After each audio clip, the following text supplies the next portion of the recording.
Hello friends, ये video एक्सएफए click में एक नया ऑप्शन ऐड किया है। इसके लिए बनाया गया है जो कि है import bank statement, import data from bank statement. कभी कभी होता है कि बैंक एंट्री वगैरह हमको रोज़ नहीं करनी है। जब भी बैंक का स्टेटमेंट हम लोग क्वार्टरली या 15 डेज या मंथली डाउनलोड करते हैं बैंक में से, और वहाँ से सब डेटा हम लोग यहाँ पे अपने डेटा में ऑटोमेटिक इंपोर्ट कर सकते हैं। हालांकि आपको अकाउंट वगैरह देना पड़ता है, भाई कौन से अकाउंट का पेमेंट या रिसीट है, तो वो आप दे सकते हैं। उसके लिए आप हिंट भी दे सकते हैं। तो ये ऑप्शन से आप आपका बैंक के स्टेटमेंट समझो कोई पर्टिकुलर अप्रैल महीने का, तो पूरी जितनी भी एंट्री है 50, 100, 200 एक साथ यहाँ से आप अपने डेटा में इंपोर्ट कर सकते हैं। इसके लिए ये बनाया गया है।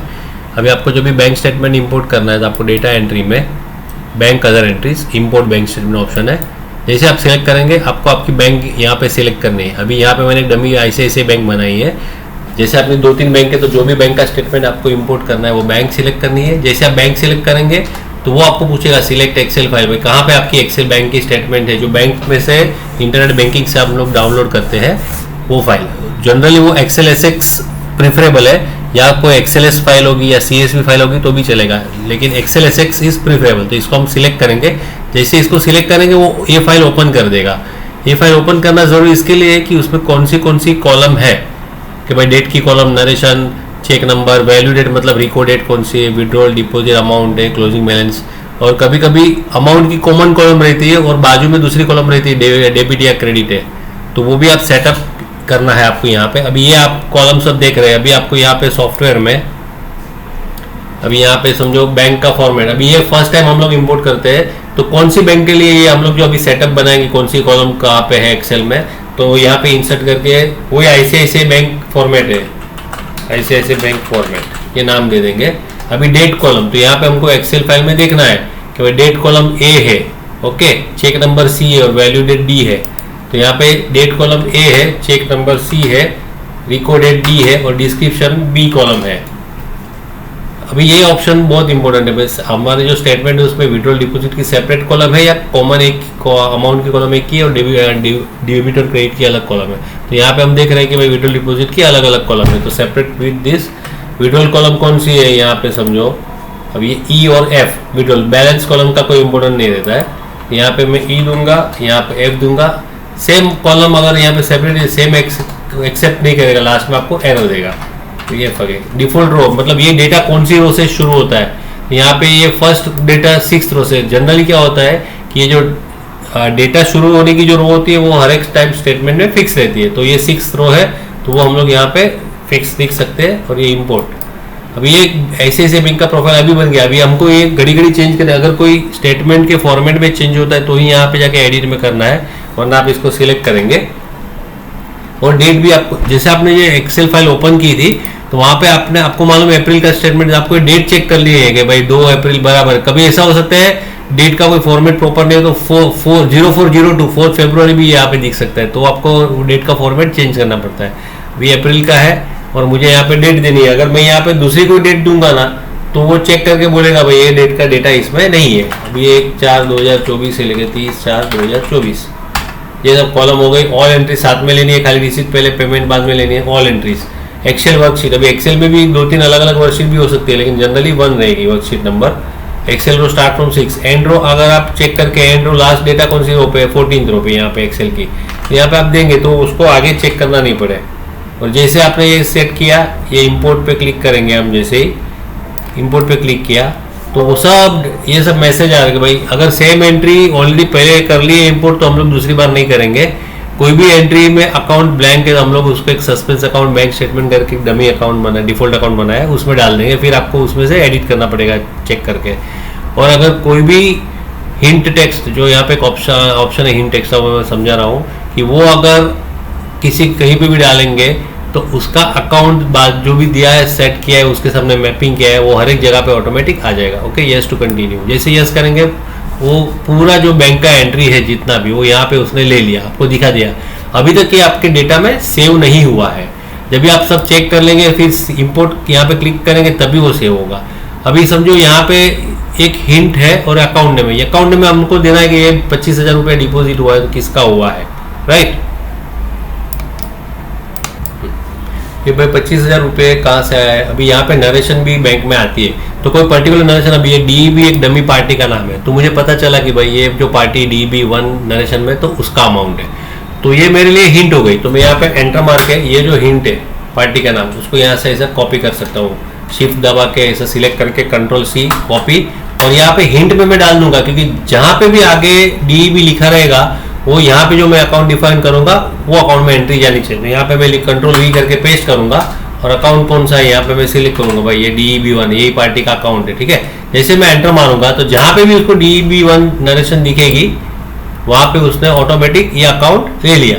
सेम वे अभी ये शार्प कंप्यूटर है, तो ये मुझे पता है कि भाई ये सॉफ्टवेयर एक्सपेंसेस का अकाउंट है, तो आप इसको भी एंटर मार के मैं यहाँ से कॉपी करूंगा, Ctrl+C करूंगा, शिफ्ट दबा के एरो की से कॉपी कर सकते हैं, Ctrl+C करके कॉपी का ऑप्शन है, और यहाँ पे Ctrl+V करूंगा। और शार्प कंप्यूटर जो है वो पार्टी का नंबर है शार्प कंप्यूटर, लेकिन मुझे वो डायरेक्ट एक्सपेंस में डालना है उसको।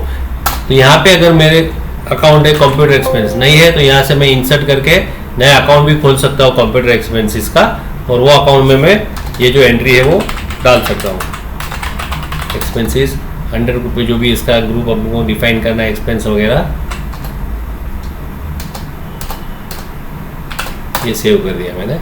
तो यहाँ पे वो अकाउंट आ गया। अब कंप्यूटर एक्सपेंसेस, तो और कहीं पे भी शार्प कंप्यूटर नहीं दिखा, इसलिए यहाँ पे एक ही जगह पे रिप्लेस हुआ। अभी यहाँ पे GST पेमेंट है, तो इसको भी मुझे पता है कि भाई जहाँ पे भी GST पेमेंट वर्ड आता है तो वो अकाउंट GST पेएबल में जाना चाहिए एंट्री।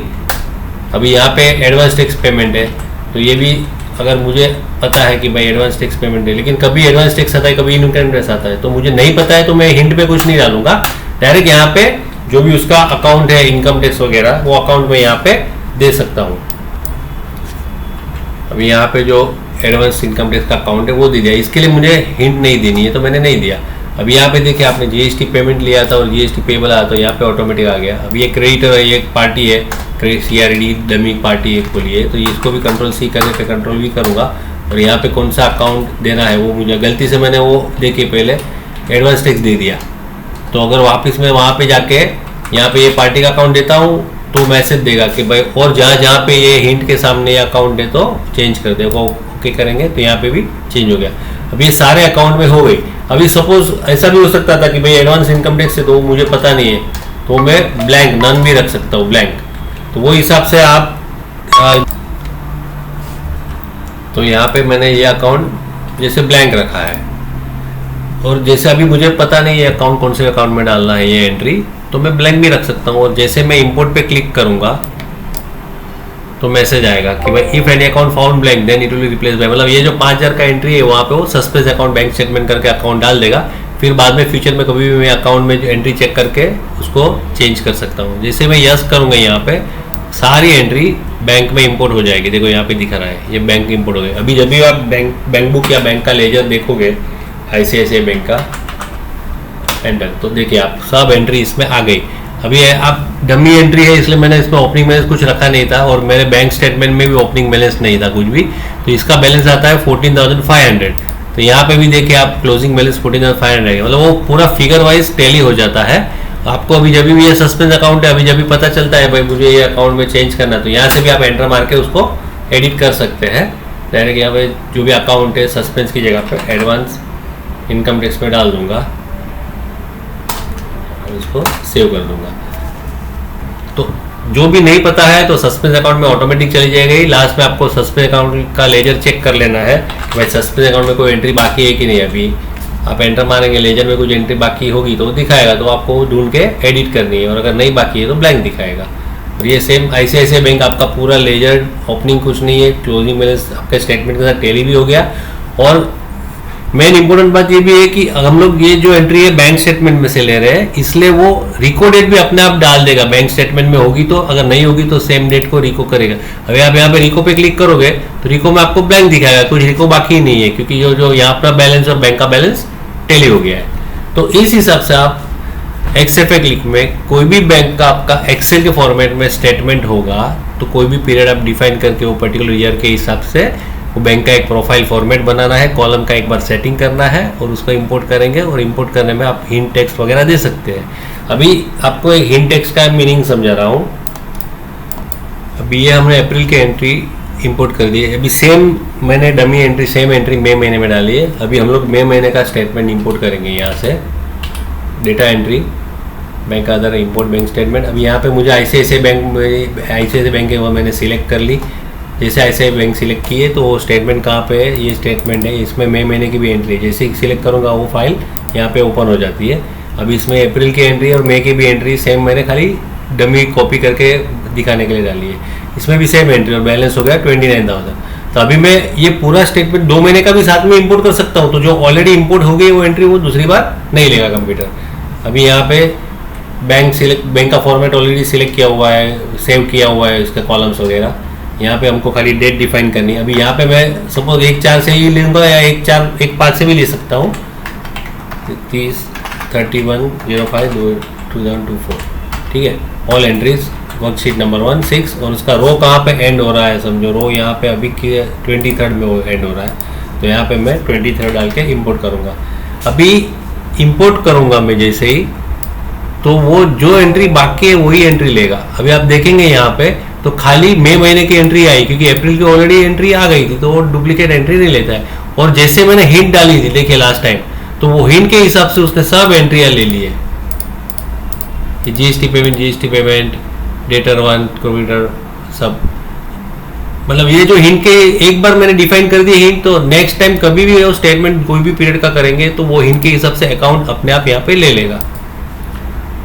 और यहाँ पे कोई भी ब्लैंक अकाउंट नहीं है। अभी ये सब एंट्री यहाँ पे इंपोर्ट हो गई, सब अकाउंट आ गया है। वापस मैं इंपोर्ट को क्लिक करूँगा। जैसे इंपोर्ट को क्लिक करूँगा तो सब एंट्री हमारे बैंक में इंपोर्ट कर लेंगे। अभी हम बैंक का लेजर देखेंगे।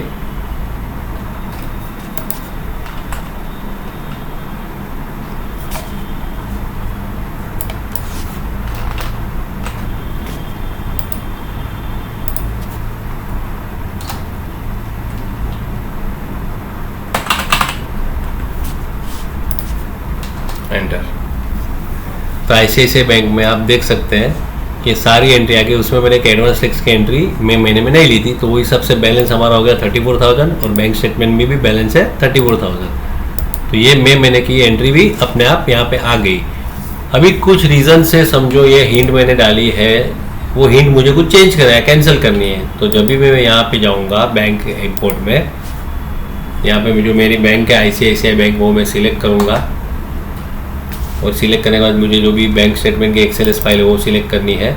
और यहाँ पे मेरा जो प्रोफाइल है ICICI बैंक का वो मैंने सिलेक्ट किया। ये फाइल ओपन हो गई। यहाँ पे डेट मेरे को जो भी डिफाइन करनी है वो डिफाइन कर दी।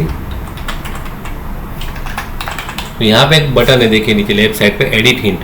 इसको मैं क्लिक करूँगा तो जितनी भी हिंट मैंने मैपिंग की है कि भाई ये अकाउंट, ये हिंट है तो ये अकाउंट में जानी चाहिए, ये हिंट है तो ये अकाउंट में जानी चाहिए। तो यहाँ पे अगर मुझे कोई चीज़, अभी ये GST पेएबल मुझे नहीं, या कंप्यूटर स्पेसिस नहीं चाहिए मुझे, ये हिंट निकाल देने की भाई शार्प कंप्यूटर तो ये अकाउंट में नहीं जाना चाहिए, तो यहाँ से मुझे डिलीट कर देना है।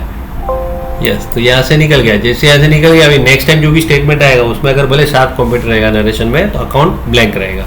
तो इस तरह आप हिंट ऐड भी कर सकते हैं और यहाँ से हिंट डिलीट भी कर सकते हैं।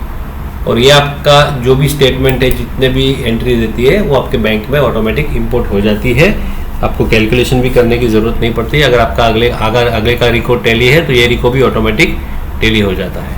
Thank you.